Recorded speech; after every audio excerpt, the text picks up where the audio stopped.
My name is Arthur. I'm an old man now, living alone in a small house. The days are long, the nights longer. I want to tell you a true story about my friend, Thomas. We met years ago in our quiet English town, both drawn to the woods and the birds. Our friendship was simple, warm, a light in my life. We were like brothers, sharing dreams and fears. Thomas was kind, always smiling, helping neighbours, feeding stray cats. Everyone liked him. I was proud to be his friend. Winters by the fire, tea and stories, those were good times. I felt safe, happy. I never saw the darkness behind his smile. Our bond was built on nature, quiet understanding. We could sit in silence just watching the sky. He lived in a cottage by the woods, growing beautiful red roses, his pride and joy. I never questioned why he cared for them so much. Looking back, the warmth feels like a false sun, a light meant to trick me before the storm. Friendship is precious, but dangerous if you're not careful. I learned that too late. My friendship with Thomas was my greatest joy and my greatest horror.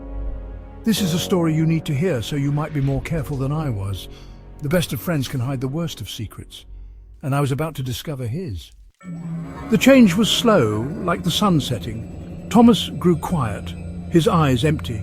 He seemed nervous, always looking over his shoulder. I asked if he was all right. He'd smile and say, "Just tired." But it was a mask.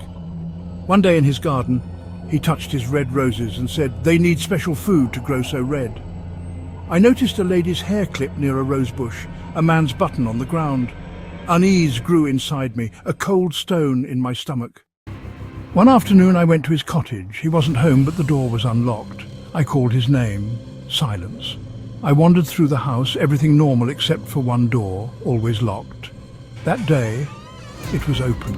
I pushed it, heart pounding. The room was dark, smelling of dust and something sickly sweet. I found the light switch. The walls were covered in photographs, hundreds of faces from our town, people I knew, people who had disappeared. In every photo, the person looked asleep, eyes closed, peaceful but wrong. I looked closer. In one, a hand held a cloth over a woman's mouth. My blood ran cold.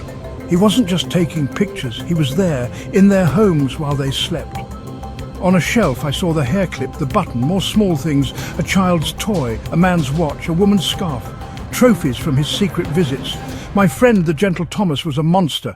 I ran from that room, from that house, and didn't look back. I went to the police, told them everything, the room, the photographs, the trophies. But Thomas was a good man in their eyes. They looked at me like I was mad.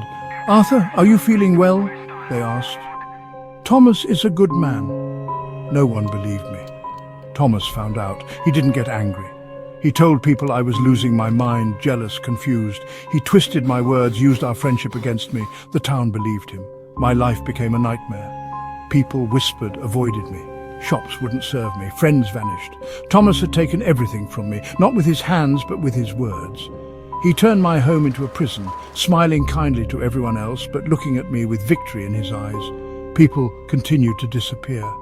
I was sure new faces appeared on his wall, but no one listened. I was the crazy old man, the liar, the bad friend. The true horror was that he did it in plain sight, and everyone helped him. Thomas is gone now. He died a few years ago. The town built a statue of him, a saint, they said. When they cleaned his cottage, they found the room, the photographs, the trophies. The town was shocked. They finally saw the truth. They came to me, said they were sorry, but sorry can't fix a life or return lost years. I still live alone. The whispers have stopped, but the silence is just as heavy. I sometimes walk past his old cottage. The garden is wild, but the red roses still grow, dark and strong. I remember his words, "They need special food to grow so red." I feel sick. I tell you this story for a reason. Be careful. People are not always what they seem. A kind smile can hide a dark heart. Don't ignore the small, strange things. They can be a warning. Trust is fragile. When it breaks, it can destroy you. Look closely at your friends. If you see a shadow, don't ignore it. My name is Arthur. I was friends with a monster. I will carry that horror until my last day. Be careful, please be careful.